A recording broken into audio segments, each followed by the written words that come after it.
ce lieu que mon cœur chérit, et l'espoir de mon âme, l'emblème de mon salut, cette croix à Golgotha. Comment pourrais-je expliquer ce grand amour pour moi, que Jésus fut crucifié pour me donner la vie. Bonjour. Bonjour. Voilà, nous sommes heureux de vous retrouver, bien-aimés frères et sœurs, ce matin pour ce temps de culte. Pour introduire ce moment, je vais lire avec vous un texte de la parole de Dieu dans le livre de Luc au chapitre 2, au verset 8. Il y avait dans cette même contrée des bergers qui passaient dans les champs les veilles de la nuit pour garder les troupeaux. Et voici un ange du Seigneur leur apparut et la gloire du Seigneur resplendit autour d'eux. Ils furent saisis d'une grande frayeur, mais l'ange leur dit: ne craignez point, car je vous annonce une bonne nouvelle qui sera pour tout le peuple le sujet d'une grande joie. C'est qu'aujourd'hui, dans la ville de David, il vous est né un sauveur qui est le Christ, le Seigneur. Et voici à quel signe vous le reconnaîtrez. Vous trouverez un enfant émailloté couché dans une crèche. Et soudain, il se joignit à l'ange une multitude de l'armée céleste, louant Dieu et disant: gloire à Dieu dans les lieux très hauts et paix sur la terre parmi les hommes qu'il a agréés. Alléluia. Aujourd'hui, il vous est né un sauveur. Nous connaissons de qui il est question, de qui il s'agit. C'est de notre Seigneur Jésus qui est venu, qui a marché au milieu de nous et qui a payé le prix à la croix pour nous racheter, pour nous délivrer. La Bible dit de notre vaine manière de vivre. Nous avons été rachetés au prix du sang précieux de l'agneau de Dieu qui est Jésus-Christ. Alors ce matin, bien-aimés frères et sœurs, je ne sais pas pour vous, mais j'ai envie de chanter, nous avons envie de chanter avec vous ce cantique qui dit: comment ça va? Il n'y a plus de condamnation dans mon cœur parce que Jésus a pris le fardeau, Jésus a vaincu à la croix du calvaire, a remporté la victoire, il m'a réconcilié avec le Père. Et la Bible dit: maintenant il n'y a plus de condamnation pour ceux qui sont en Christ. Alléluia. Chantez avec nous ce cantique, bien-aimés.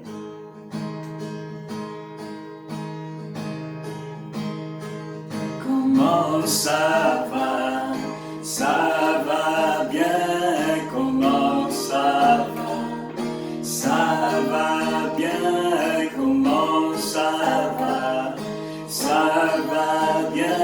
Il n'y a plus de condamnation dans mon cœur. Dans mon cœur, plus de condamnation dans mon cœur. Plus de condamnation.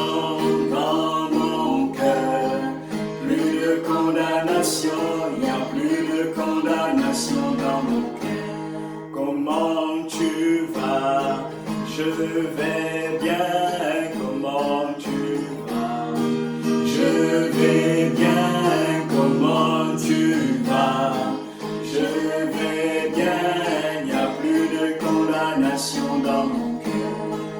Dans mon cœur, plus de condamnation dans mon cœur. Plus de condamnation dans mon cœur. Plus de condamnation, il n'y a plus de condamnation dans mon cœur. Alléluia. Nous t'exaltons, Seigneur Jésus, pour ce que tu as accompli à la croix du calvaire pour nous. Seigneur, ce matin, si nous pouvons nous approcher de toi, si nous pouvons nous tenir devant le trône de la grâce, c'est parce que toi, tu as payé le prix à Golgotha pour nous réconcilier avec le Père. Aujourd'hui, Seigneur, ce matin, nous avons accès au trône de la grâce. Ce matin, nous pouvons faire monter vers le trône de la grâce, Seigneur notre Dieu, un sacrifice de louange, le fruit que confessent nos lèvres. Béni soit ton Saint-Nom, parce que oui, il n'y a plus de condamnation dans nos cœurs, car tu nous as rachetés, délivrés. Merci Seigneur Jésus. Et ce matin, nous te louons pour l'œuvre de la croix. Nous te louons pour qui tu es, notre Seigneur et notre Dieu. Alléluia, gloire à ton Saint-Nom. Amen. Amen.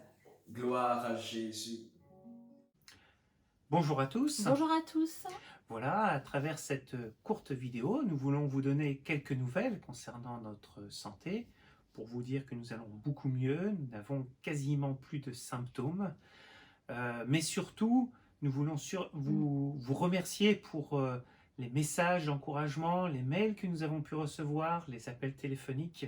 C'était un vrai soutien, un vrai réconfort de savoir que nos frères et sœurs en Christ prient pour nous, pour que nous puissions être complètement rétablis. Et encore une fois, nous voulons vraiment vous remercier pour cela. Voilà, je veux vraiment me joindre à Vincent et vous remercier de tout mon cœur pour vos prières, vos marques d'affection de diverses manières. Merci aussi d'avoir prié pour mes parents, de les avoir aussi encouragés, soutenus dans ces périodes difficiles. J'espère que vous allez bien. On est à nouveau éloignés, mais on ne s'oublie pas parce qu'on fait partie de la famille de Dieu. Donc voilà, sachez que vous êtes dans nos cœurs, dans nos prières. Et puis on espère vous revoir très bientôt. Que le Seigneur vous bénisse. Au revoir. À bientôt. Frères et sœurs, bonjour. Nous aimerions avec Francine vous remercier pour votre intérêt à notre égard, vos prières, vos salutations, vos marques d'affection, vos messages, vos mails, tous les coups de téléphone. Vraiment, ça fortifie, ça encourage. Voilà, aujourd'hui, par la grâce de Dieu et grâce aux prières des chrétiens, eh bien, nous allons bien. Nous allons même de mieux en mieux. Francine va très bien. Elle court comme avant, elle travaille comme avant. Et pour moi, eh bien, je suis en chemin. Donc, un grand merci de notre part. Que le Seigneur vous le rende et vous bénisse richement. Merci beaucoup.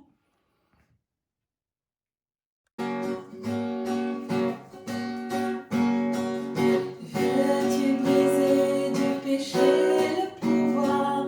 La force est en Christ, la force est en Christ. Si dans ton cœur tu veux le recevoir, La force est dans le sang de Christ. Je suis fort, fort, oui, plus que vainqueur par le sang de Jésus. Je suis fort, fort, oui, plus que vainqueur par le sang de Jésus, mon sauveur. veux-tu braver la mort et l'enfer? La force est en Christ, la force est en Christ. Jésus d'amour fait tomber tous les fers.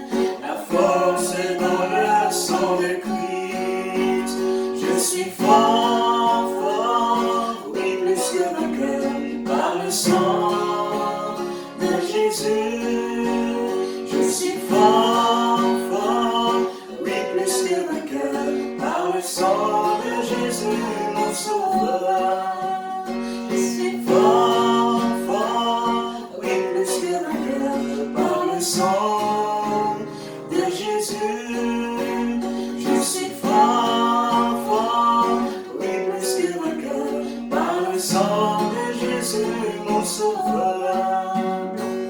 Blanc, plus blanc que neige, blanc, plus blanc que neige, lavé par le sang de l'agneau, je serai plus blanc que la neige.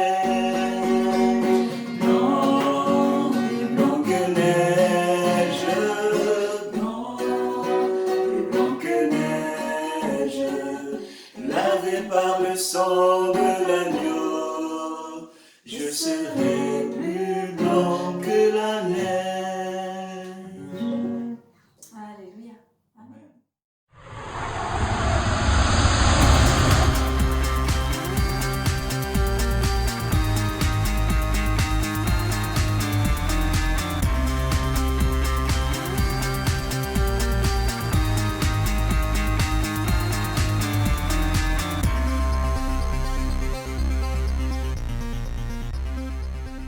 Chers frères et sœurs, chers amis, bonjour. J'aimerais partager cette parole que nous trouvons dans l'Épître aux Philippiens, chapitre 1er, le verset 13. En effet, dans tout le prétoire et partout ailleurs, nul n'ignore que c'est pour Christ que je suis dans les liens. Voilà pourquoi partager quelques nouvelles de l'Église persécutée en ce mois de novembre, que nul n'ignore ce qui arrive à nos frères et sœurs dans la tourmente et la persécution. Nous ne voulons pas les oublier. Paul lui-même est en prison quand ses recommandations sont envoyées aux Philippiens. Et aujourd'hui, avec la parole inspirée, à chacun de nous qui sommes solidaires de nos frères. N'attendons pas que tout aille bien, que tout soit parfait, que les conditions soient les plus favorables pour prier, pour aimer, pour œuvrer, partager et donner. La nuit vient, dit Jésus, où plus personne ne pourra travailler. Ce qui est remarquable, c'est de constater que malgré tous les combats, les peurs et les découragements, les coups, les oppressions, les humiliations que subissent nos frères et sœurs, beaucoup d'hommes et de femmes à l'écoute de l'Évangile se tournent vers le Seigneur Jésus, implorant sa grâce et le pardon. Oui, Jésus a dit « Je bâtirai mon Église ». En Asie, dans certains endroits de l'Afrique également, et d'autres pays de la planète, des lieux de culte sont attaqués, pillés, les chrétiens et pasteurs frappés durement. Certains sont lâchement assassinés, d'autres blessés gravement. Des familles entières sont chassées de leur village avec l'interdiction de revenir. En Asie, dans plusieurs régions d'un immense pays, des bulldozers démolissent les églises. Des pasteurs sont arrêtés ainsi que des chrétiens. La Bible est arrachée des mains des croyants. Les accès aux universités, maisons de retraite sont tributaires de documents signés reconnaissant ne pas croire en Dieu. Passer des diplômes devient interdit pour les croyants dans beaucoup d'endroits. Heureusement, ici ou là, de bonnes nouvelles nous parviennent, rapportant quelques soulagements pour les croyants, libération de pasteurs, autorisation pour les chrétiens, dorénavant de pratiquer librement leur foi. Des conditions meilleures sont accordées à nos frères après des années de souffrance et d'oppression. En Iran, les nouvelles nous disent que beaucoup d'Iraniens se convertissent au Seigneur Jésus et s'engagent dans les eaux du baptême.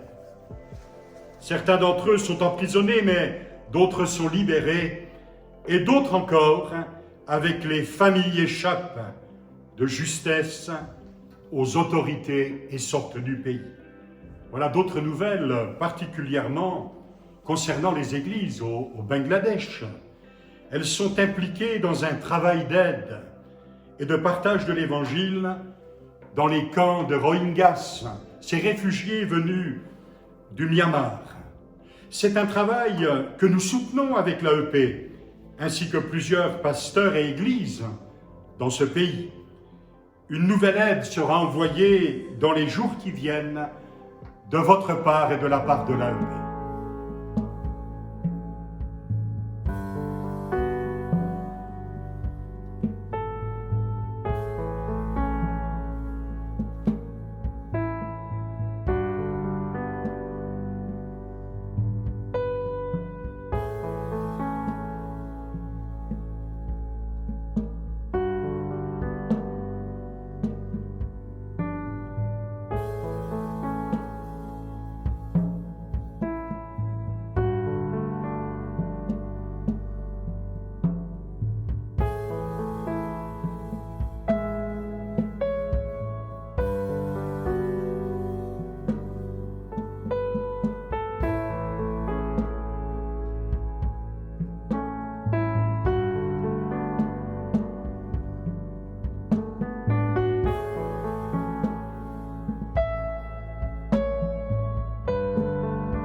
Pour le début de l'année prochaine, dès que possible, nous nous rendrons en Arménie auprès des chrétiens tourmentés par les événements tragiques suite au conflit actuel.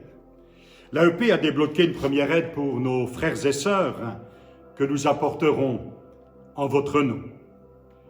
Nous souhaitons aussi nous rendre au Liban le plus rapidement possible pour retrouver ceux qui travaillent, qui œuvrent dans les camps de réfugiés, mais aussi parmi les enfants, souvent les oubliés de tous.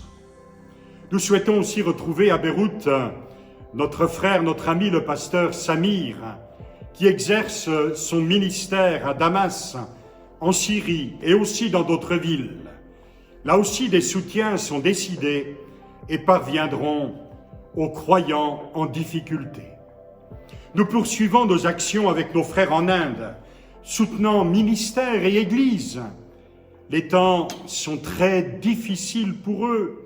En plus des tourments de la persécution, souvent violente, la crise sanitaire, empêchant le travail des journaliers, engendre beaucoup de drames dans les familles les plus pauvres. Dimanche prochain, vidéos, salutations, remerciements et témoignages vous seront relatés concernant l'œuvre dans ce pays. J'aimerais souligner le beau travail de l'action sociale évangélique de Pentecôte, qui est l'aspect social de l'AEP auprès des enfants des Homes en Inde, mais aussi au Myanmar, soutenu très fidèlement par les parrains églises aussi.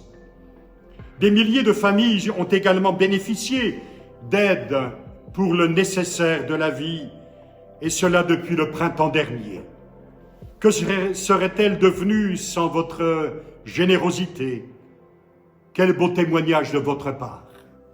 Au Sri Lanka, au Myanmar, à Cuba, au Moyen-Orient, nos frères n'ont pas été oubliés. Et nous avons entendu le cri du pauvre. Des aides conséquentes sont parvenues et d'autres parviendront suite aux demandes des assemblées de Dieu de ces pays. Nous voulons persévérer dans ce ministère que le Seigneur nous a confié. Nous avons absolument besoin de vous, de votre amour pratique et généreux. Vous l'avez démontré si souvent depuis des années. Nous sommes tous touchés par les événements liés à la crise sanitaire, sociale, économique. Nous pourrions être tentés de vivre repliés sur nous-mêmes, mais nous ne voulons pas ignorer ceux qui vivent au quotidien la persécution, les détresses, la peur et les privations. Merci à chacun de vous. Que le Seigneur vous bénisse, vous garde et vous multiplie sa grâce. Amen.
Alléluia, Jésus.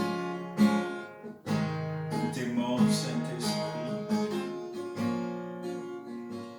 Tu es Là, présent parmi nous, je t'adore, je t'adore. Tu es là, agissant parmi nous, je t'adore, alléluia, je t'adore. Tu Tu es là, présent parmi nous.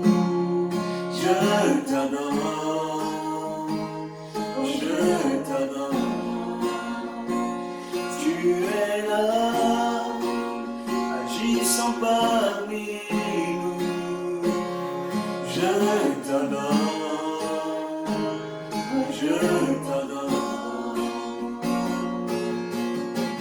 Tu traces le chemin au Père des miracles. Tu tiens que promesse, lumière dans les ténèbres. Mon Dieu, c'est ce que tu es. Tu traces le chemin au Père des miracles. Tu tiens que promesse, lumière dans les ténèbres. Mon Dieu, c'est ce que tu es. Tu es là,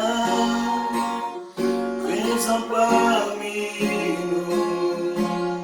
Je t'adore, je t'adore. Tu es là, tu explores les cœurs brisés. Je t'adore, je t'adore. Tu traces les chemins au Père des miracles. Tu tiens que promesses, lumière dans les ténèbres. Mon Dieu, c'est ce que tu es. Tu traces les chemins au Père des miracles. Tu tiens que promesses, lumière dans les ténèbres. Mon Dieu, c'est ce que tu es. Tu es là, présent parmi nous. Je t'adore, je t'adore. Tu es là, transformant nos vies. Je t'adore, je t'adore. Tu es là, tu es là, présent parmi nous. Je t'adore, je t'adore. Tu es là, transformant nos vies. Je t'adore, je t'adore. Alléluia. Toi seul est digne d'être adoré, Jésus. Présent parmi nous, Seigneur de gloire. Toi seul est digne d'être exalté, glorifié. Toi qui es agissant au milieu de nous. Toi qui restaures les cœurs brisés encore ce matin. Toi qui transformes nos vies par ta parole et par ton esprit, ô Dieu. À toi la gloire, l'honneur et la puissance au nom de Jésus. Amen. Alléluia. Alléluia.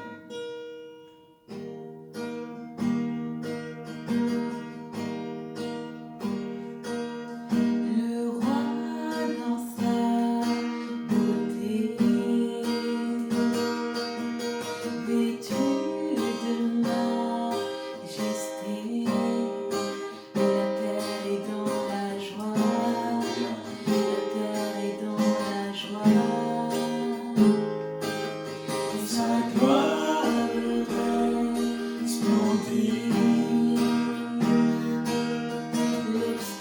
L'obscurité s'enfuit au son de sa voix, au son de sa voix.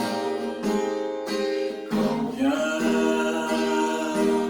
tu es grand, chantons-le combien tu es grand, et tous verront combien tu es grand. Carnage en magie, Carnage en magie brille.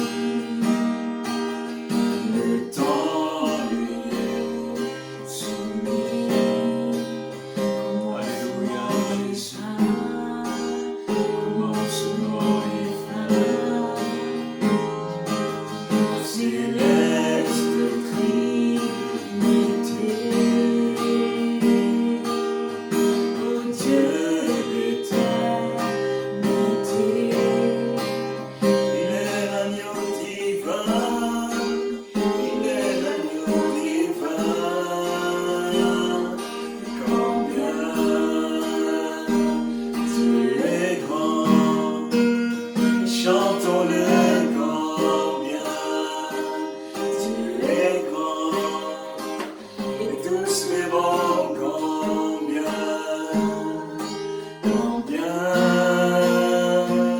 Dieu est grand.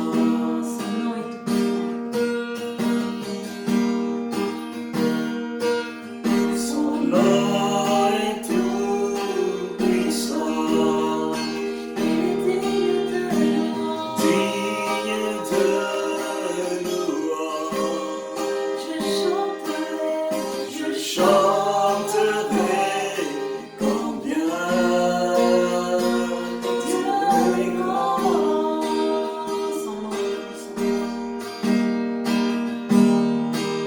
Son nom est tout puissant, digne de louange. Je chanterai combien Dieu est grand.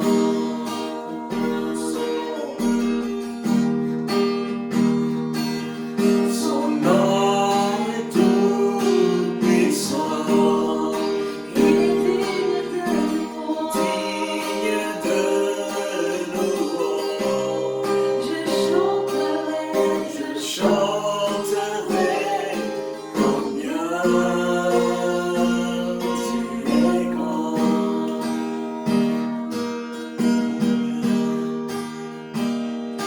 Combien Dieu est grand, chantons-le. Combien Dieu est grand, et tous verront combien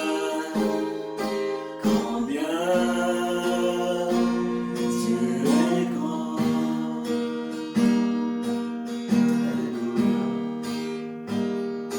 Combien Dieu est grand, chantons-le. Combien Dieu est grand, et tous verront combien Dieu est grand.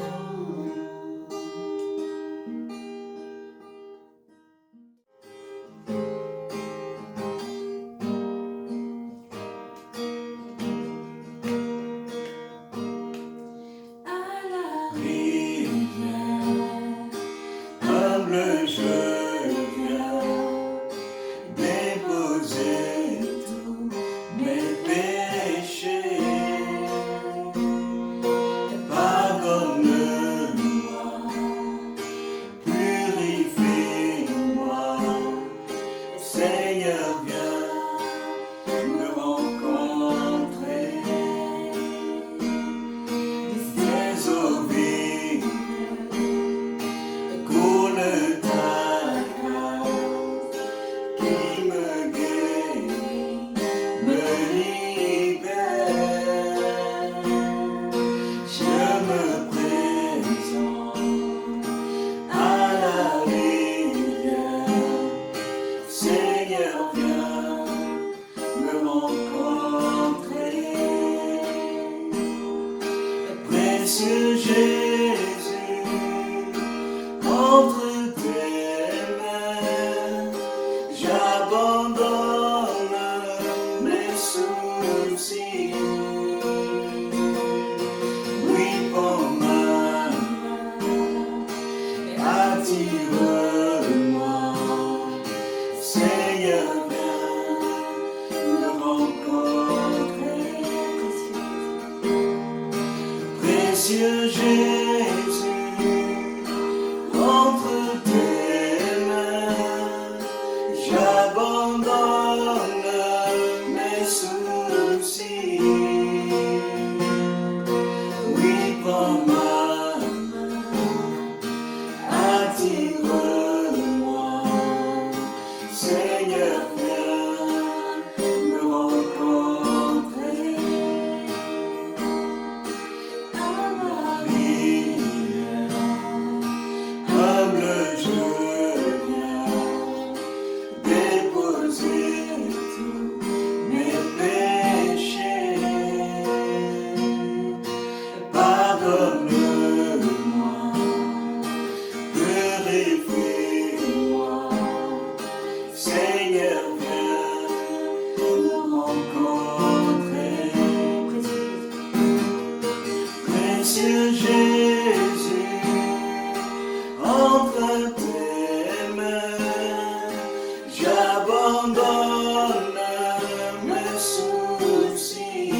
Précieux Jésus, entre tes mains, j'abandonne mes soucis. Oui, prends ma main, attire-moi, Seigneur, viens me rencontrer. Encore une fois, précieux Jésus, entre tes mains, j'abandonne mes soucis. Oui, prends ma main, attire-moi, Seigneur, viens me rencontrer. Alléluia. C'est la prière de nos cœurs, Seigneur Jésus, ce matin. Précieux Jésus, nous abandonnons nos soucis, nous abandonnons tout ce qui pourrait ce matin nous empêcher d'entendre ta voix. Nous abandonnons tout ce qui pourrait ce matin nous empêcher de saisir ce que tu as nous communiqué ce matin, Seigneur. Et nous disposons nos cœurs afin de te rencontrer, ô Dieu. Nous disposons nos cœurs afin de te rencontrer, Seigneur notre Dieu, dans ce temps de partage de la parole de Dieu, afin d'entendre la voix du Seigneur, la voix du bon berger. Nous faisons silence dans nos cœurs afin d'entendre ta voix, Seigneur notre Dieu. Merci de bénir ce temps de partage dans le nom de Jésus. Que ta parole puisse véritablement produire son effet dans nos cœurs, dans le nom de Jésus-Christ de Nazareth. Sois loué, Seigneur, sois exalté. Amen. Bonjour et bienvenue à chacune et à chacun.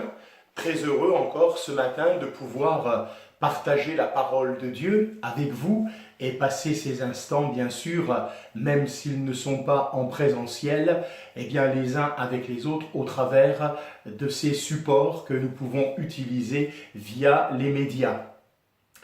Ce matin, j'aimerais considérer avec vous pendant quelques instants, et cela va se reproduire, je pense, plusieurs dimanches. J'aimerais considérer avec vous donc la personne de notre Dieu. Quelqu'un a dit un jour, et je crois à juste titre, que la Bible, la parole de Dieu, est comme une lettre d'amour que Dieu a destinée, envoyée aux hommes. Certainement, bien sûr, dans un premier temps, afin de leur faire connaître son projet, comme le dit le prophète Jérémie, car je connais, moi, les projets que j'ai formés pour vous, projets de paix et non de malheur, afin de vous donner un avenir et de l'espérance.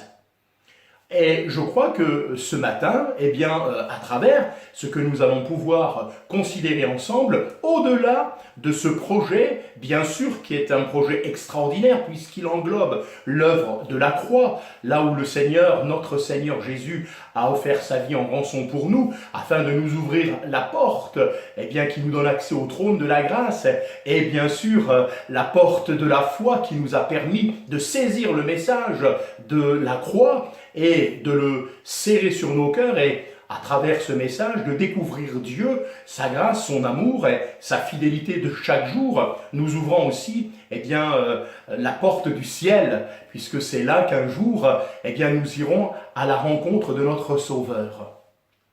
Mais donc, j'aimerais aussi que nous puissions, à travers eh bien, ce temps de partage et de méditation de la parole de Dieu, redécouvrir peut-être d'une manière simple, mais qui est notre Dieu?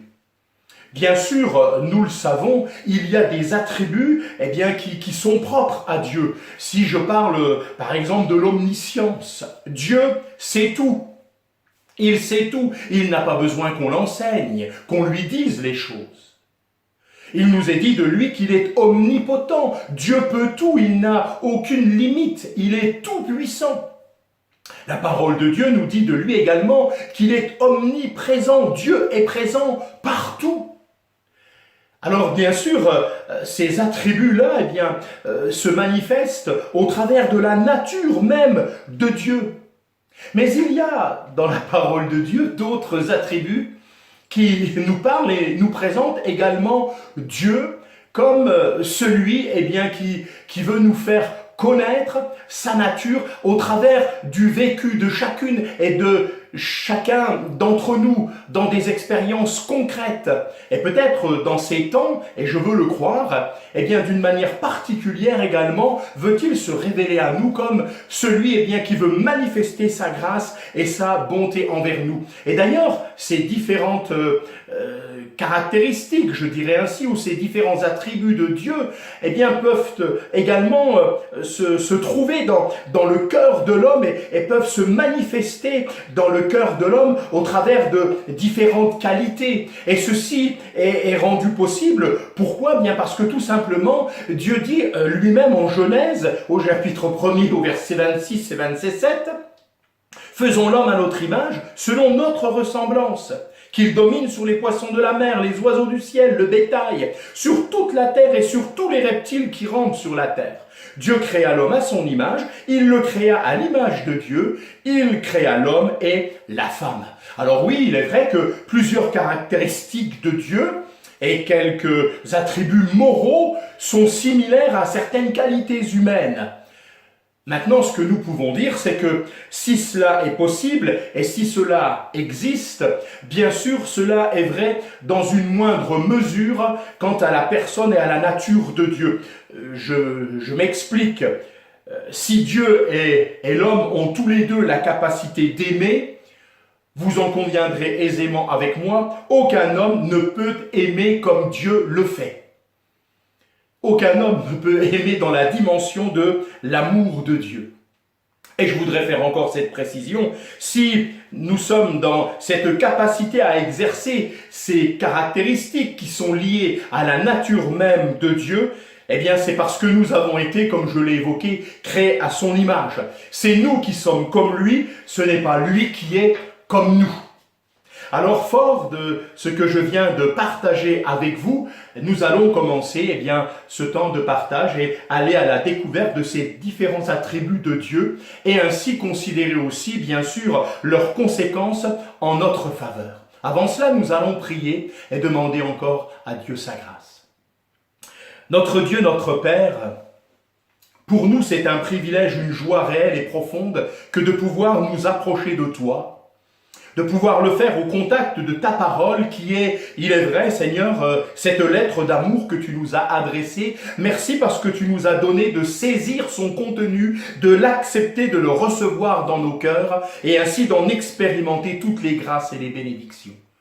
Je te prie que ce matin, cette parole soit tienne, qu'elle puisse être source pour ma sœur, mon frère, peut-être des amis qui vont nous rejoindre sur Internet, qu'elle soit source de vie, de salut, de guérison, de délivrance, de pardon, de réconfort, de consolation. Seigneur, qu'elle soit tienne et qu'elle puisse ainsi accomplir ta volonté. Merci donc d'accorder à ton serviteur l'onction de ton esprit, afin, Seigneur, que véritablement les choses nous viennent de toi et qu'ainsi nous puissions être fortifiés, encouragés. Seigneur, merci de bénir celles et ceux qui vivent des temps particuliers peut-être à travers ces temps de confinement, de solitude. Seigneur, que chacune, chacun ressente ta présence peut-être comme jamais et qu'ainsi, Seigneur, nous puissions toutes et tous, à travers la révélation de ta personne, de ta nature, recevoir encore quelques bénédictions de ta part. Nous te le demandons dans le nom glorieux de Jésus. Amen. Amen. J'aimerais donc introduire cette première pensée à travers la lecture de quelques textes. D'abord dans le livre des psaumes, le psaume 25 et au verset 8e. Psaume 25 et verset 8e. Voici ce qui y est écrit. « L'Éternel est bon et droit, c'est pourquoi il montre aux pécheurs la voie. » Dans le psaume 106, le verset 1 nous dit « Louez l'Éternel car il est bon, car sa miséricorde dure à toujours. » Et dans le Nouveau Testament, nous nous orientons vers l'évangile de Marc au chapitre 10, et voilà ce que nous déclare le verset 18. C'est Jésus qui va parler et qui va dire, Jésus lui dit, « Pourquoi m'appelles-tu bon ? Il n'y a de bon que Dieu seul. » Vous l'avez compris, ce matin, j'aimerais simplement que nous puissions considérer cette première caractéristique, ce premier attribut de Dieu. Dieu est bon. Dieu est bon. Tout ce que Dieu a créé à l'origine est bon. Et on peut donc dire avec assurance que toute la création, tout ce que Dieu a créé, finalement est comme un prolongement de sa propre nature. Dieu est bon et ce qu'il crée est bon parce que tout cela émane de lui, de son cœur. Dieu est bon, ce qu'il crée est bon, ce qu'il crée est favorable. Je cite quelques versets du premier livre de la parole de Dieu, la Genèse, au chapitre 1er, et je vais citer, comme ça en enfilade, les versets 4, 12, 18, 21, 25 et 31, qui viennent comme un refrain, ponctuer chaque œuvre de création de l'Éternel. Voilà ce que je lis. Dieu vit que la lumière était bonne, et Dieu sépara la lumière d'avec les ténèbres. Dieu appela le sec terre, et il appela l'amas des eaux mer. Dieu vit que cela était bon. Un peu plus loin, la terre produisit de la verdure, de l'herbe, portant de la semence selon son espèce, et des arbres donnant du fruit, et ayant en eux leur semence selon leur espèce. Dieu vit que cela était bon. Un peu plus loin, Dieu vit que cela était bon encore. Et encore un peu plus loin, Dieu créa les grands poissons, tous les animaux vivants qui se meuvent, et que les eaux produisirent en abondance selon leur espèce. Il créa aussi tout oiseau ailé selon son espèce. Dieu vit que cela était bon. Encore plus loin, Dieu fit les animaux de la terre selon leur espèce, le bétail selon son espèce, et tous les reptiles de la terre selon leur espèce. Dieu vit que cela était bon. Et je lis encore, Dieu vit tout ce qu'il avait fait. Je répète, Dieu vit tout ce qu'il avait fait, et voici, cela était très bon. Ainsi, il y eut un soir, il y eut un matin, ce fut le 6e jour. Amen. Ce que nous pouvons dire avec vérité et avec force, je viens donc ici de lire ces textes, c'est que Dieu est bon, et que lorsque Dieu a créé, lorsqu'il a appelé, il a suscité à l'existence ce qui n'existait pas, eh bien dans le prolongement de sa nature, les choses sont bonnes et lui-même le déclare. Qu'en est-il aujourd'hui alors? Eh bien de la même manière, nous pouvons dire que Dieu continue à faire preuve de bonté envers sa création. Dieu ne change pas. Dieu est immuable. Voilà encore un trait de caractéristique de Dieu, de caractère de Dieu. Il ne change pas. Et Dieu fait toujours preuve de bonté envers sa création. Il va la soutenir. Et finalement, c'est pour le bien de toutes ses créatures. Je vais lire un texte, permettez-moi assez conséquent, dans le livre des psaumes, le psaume 104, les versets 10 à 28. Cela confirme ce que je viens de vous dire. Il conduit les sources dans des torrents qui coulent entre les montagnes. Elles abreuvent tous les animaux des champs.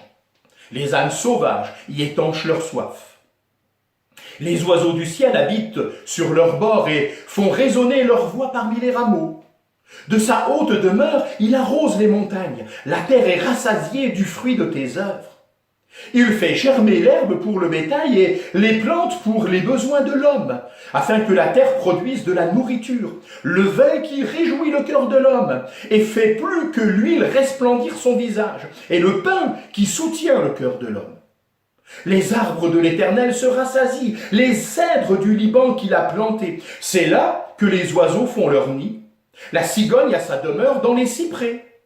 Les montagnes élevées sont pour les boucs sauvages. Les rochers servent de retraite aux damans. Il a fait la lune pour marquer les temps. Le soleil sait quand il doit se coucher.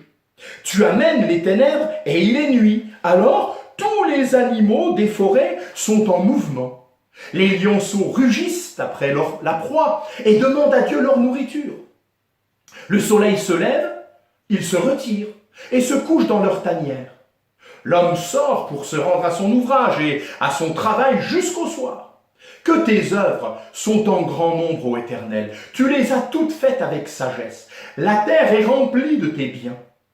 Voici la grande et vaste mer, là se meuvent sans nombre des animaux petits et grands, là se promènent les navires et ce léviathan que tu as formé pour se jouer dans les flots. Tous ces animaux espèrent en toi pour que tu leur donnes la nourriture en son temps. Tu la leur donnes et ils la recueillent, tu ouvres ta main et ils se rassasient de tes biens. Amen. C'est extraordinaire.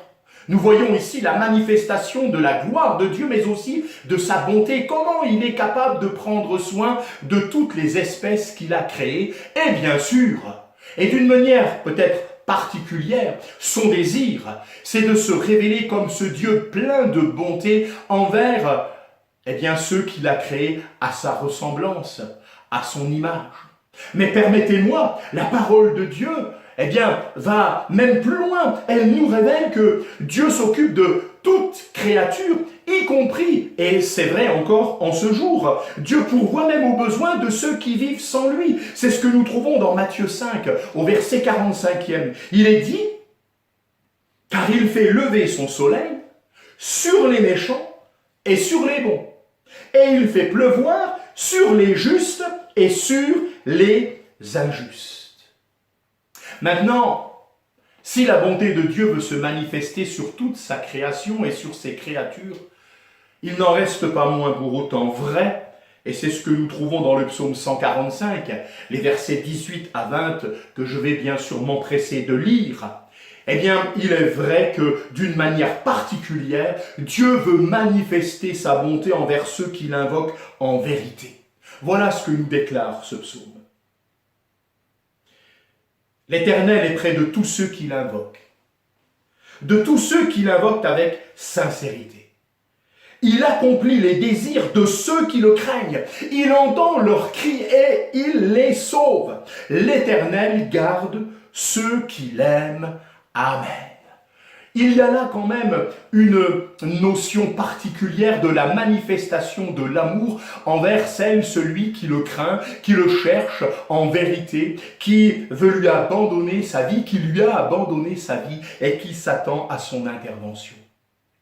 Il va agir et manifester sa grâce, son amour et sa bonté comme un bon père rempli d'amour qui veille sur ses enfants. Oh, Dieu veille sur l'ensemble de sa création, mais Dieu veille sur ses enfants. Je voudrais te le dire ce matin de la part de Dieu. Le désir de Dieu, de ce Dieu bon, envers toi qu'il a choisi comme guide, comme berger. Toi qui as accepté le sacrifice de Jésus pour ton salut, le désir de Dieu, Dieu veut manifester sa bonté et prendre soin de toi d'une manière si tendre, si particulière, comme un bon père rempli d'amour. Cela est vrai pour chacune et chacun d'entre nous. Et la parole de Dieu va donner un nom à la manifestation de la bonté de Dieu envers sa création, envers, d'une manière particulière, sa créature. Et cela s'appelle la providence. La providence divine. Elle va se manifester de plusieurs manières. J'en ai listé trois. Trois manières, qui vont permettre à la providence divine de se manifester. Tout d'abord, nous pouvons dire que la providence divine nous préserve. Oui, par sa puissance, Dieu préserve ce qu'il a créé. Dieu préserve le monde qu'il a créé. Et dans le psaume 36 au verset 7, voilà ce que va déclarer à cet effet, David. Il dira, ta justice est comme les montagnes de Dieu. Tes jugements sont comme le grand abîme. Éternel, tu soutiens les hommes et les bêtes. Tu soutiens les hommes et les bêtes.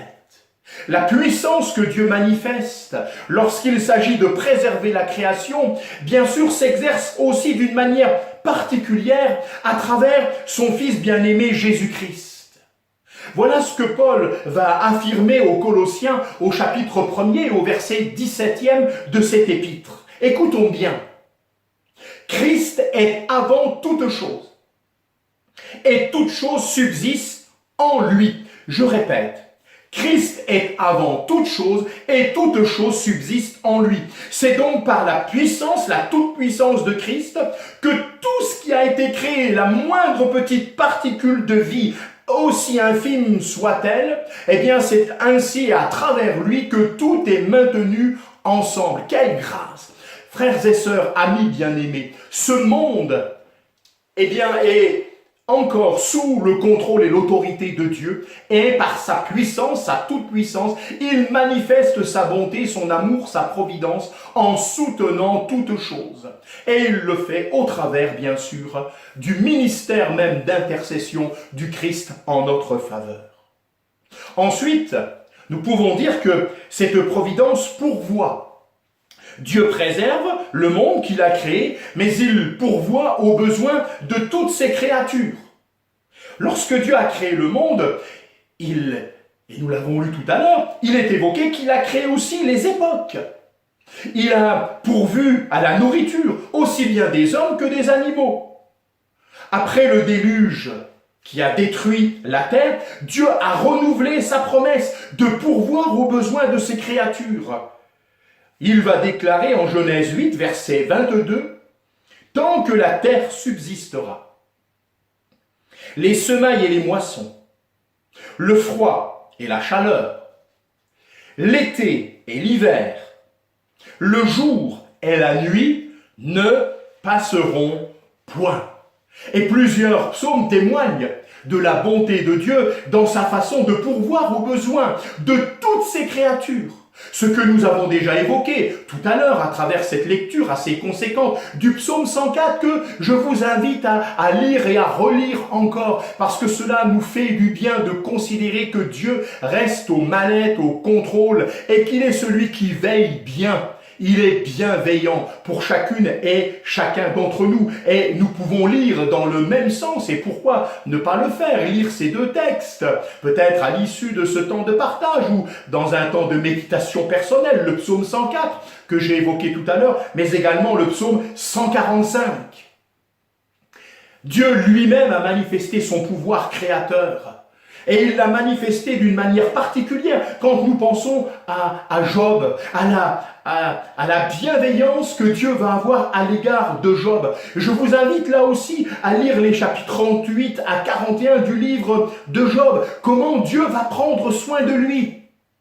Et nous connaissons l'histoire de Job. Ne dit-on pas malheureux comme Job, mais quand bien même Dieu va prendre soin de lui d'une manière si particulière.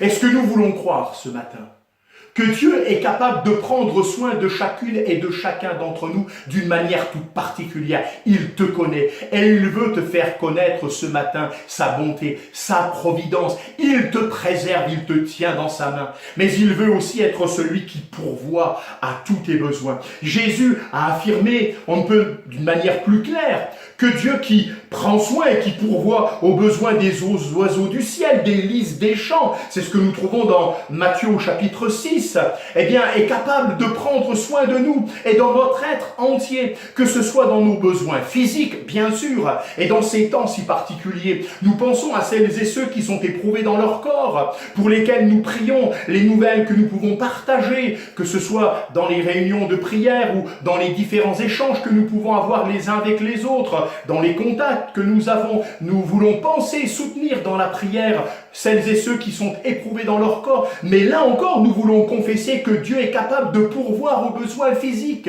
aux besoins matériels. Il pourvoit, et que dire encore, des besoins spirituels. Dans Jean 3,16, Dieu a tant aimé le monde qu'il a donné son Fils unique, afin que quiconque croit en lui ne meure pas, mais ait la vie éternelle. Dieu pourvoit à tous nos besoins, sur tous les plans de notre existence, de notre vie. Et la Bible révèle que Dieu aime tout particulièrement son peuple, qu'il se soucie de lui. Chaque individu a de la valeur aux yeux de Dieu.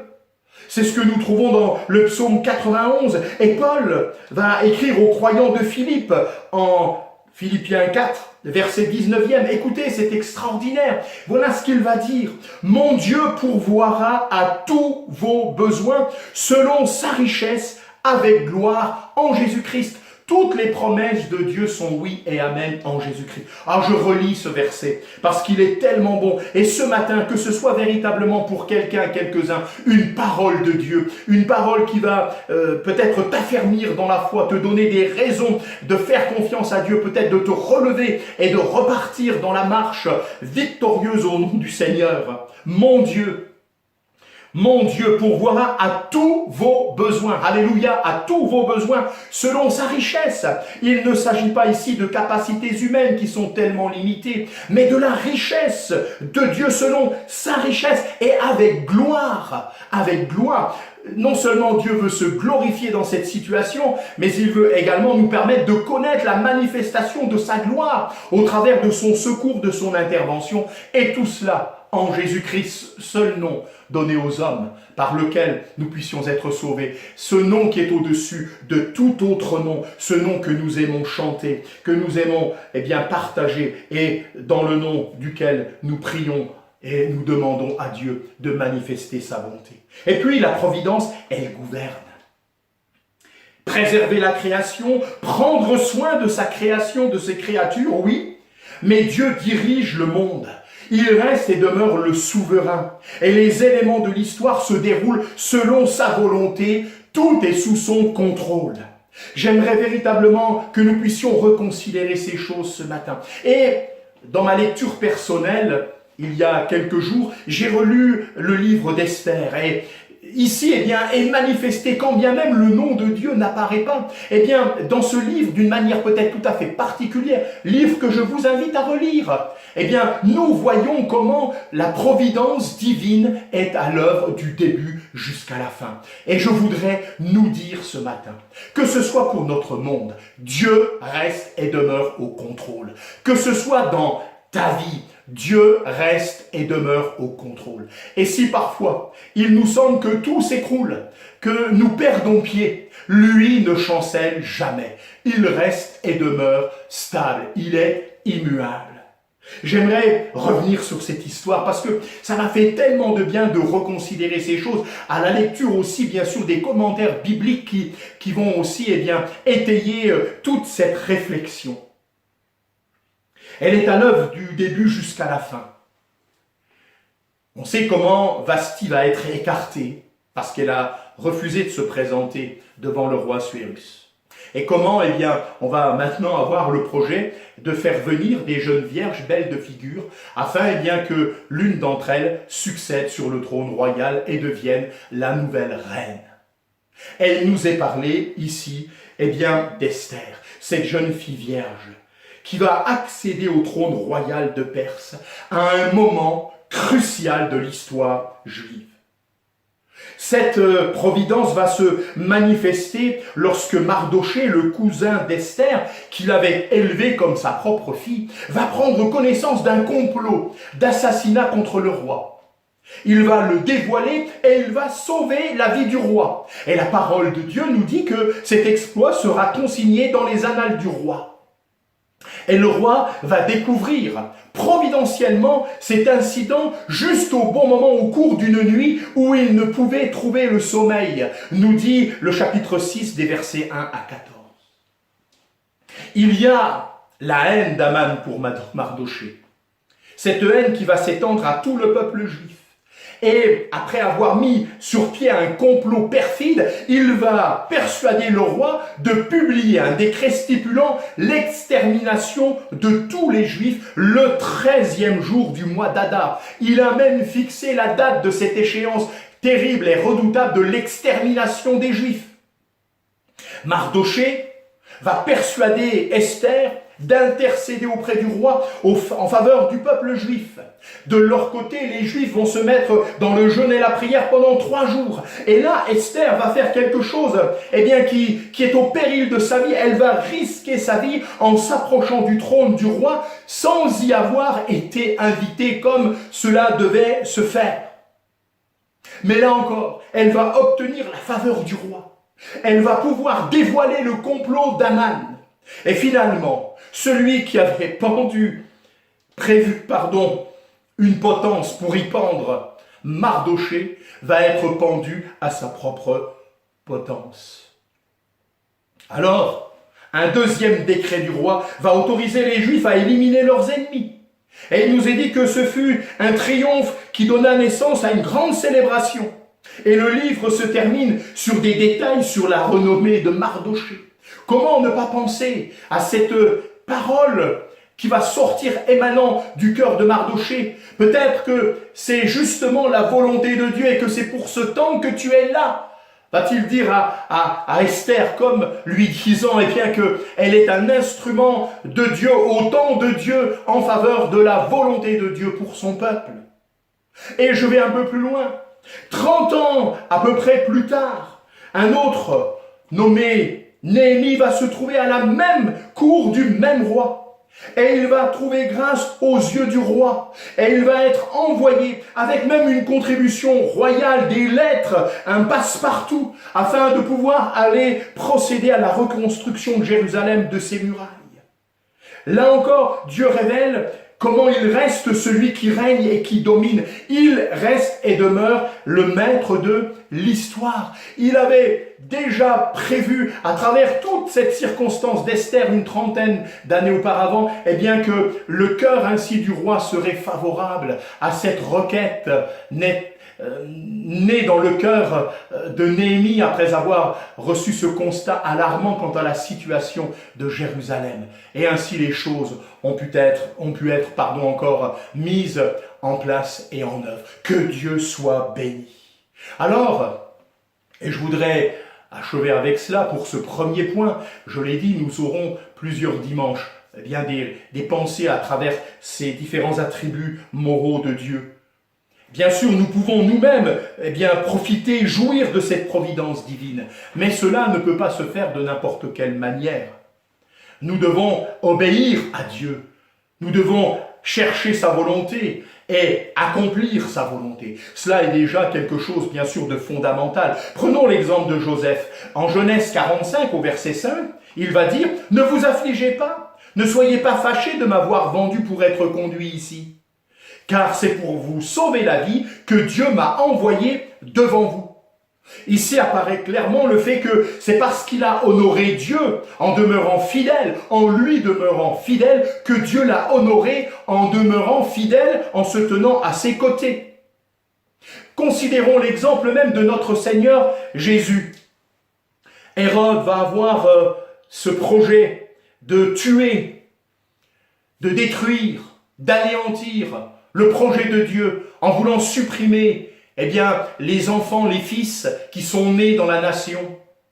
Et il nous est parlé du fait que, les parents de Jésus, Joseph et Marie, vont fuir en Égypte. C'est ce que nous trouvons dans l'évangile de Matthieu, au chapitre 2, au verset 13.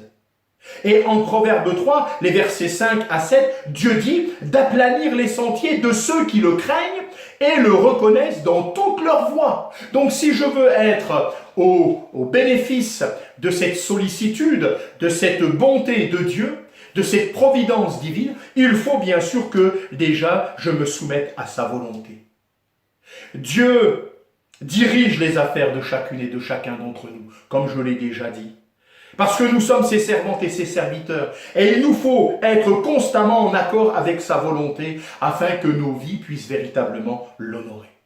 Ensuite, bien sûr, nous devons aimer Dieu. Et aimer Dieu, ça veut dire se soumettre à lui par la foi. Si nous désirons qu'il fasse en sorte que toute chose concourt à notre bien, comme cité en Romains 8, 28, il nous faut l'aimer et nous soumettre à lui. Et alors nous avons cette assurance que Dieu prendra soin de nous au sein de notre affliction, si tant est que nous l'appelions bien sûr à notre secours au travers la prière, une prière persévérante, fervente et bien sûr faite, effectuée dans la foi. Si nous prions Dieu dans la foi, si nous lui faisons confiance, nous connaîtrons alors sa paix.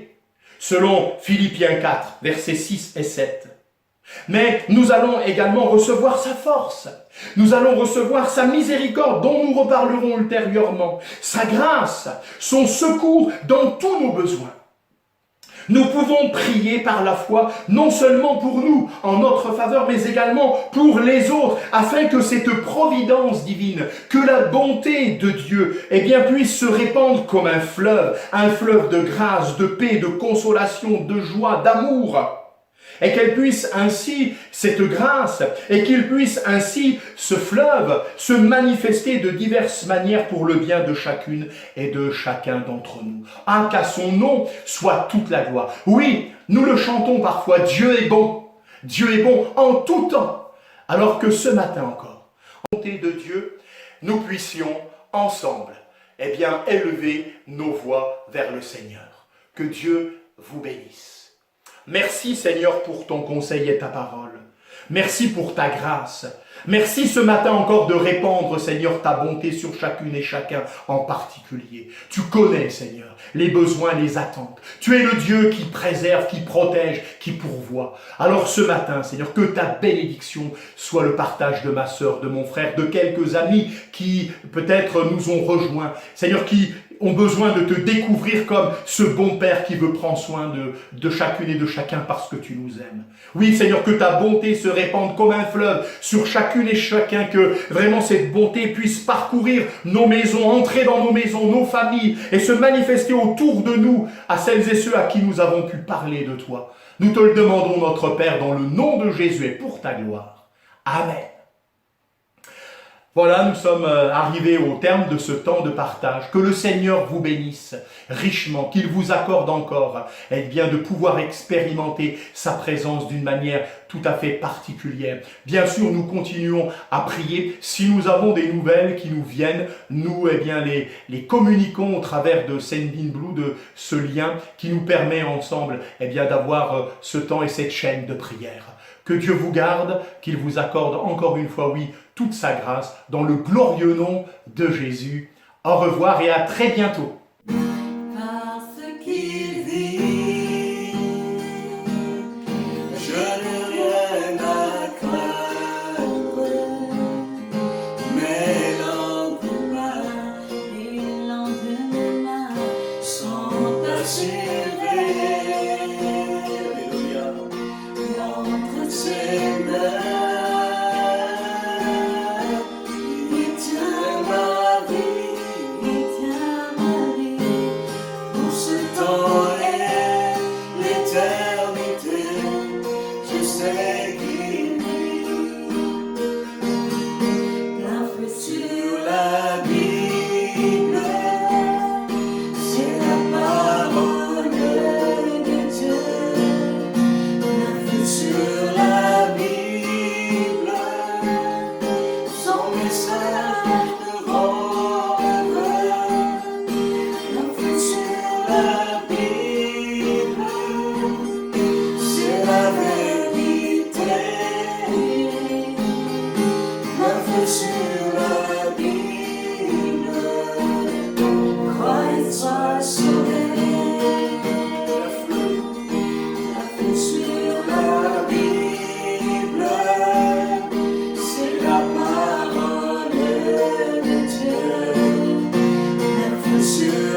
me suffit, rien d'autre je désire. Ce qui m'était si cher, je considère comme une perte, afin de te connaître. Tout ce que je possède est pour moi sans valeur, car j'ai mesuré le prix et la croix seule me suffit.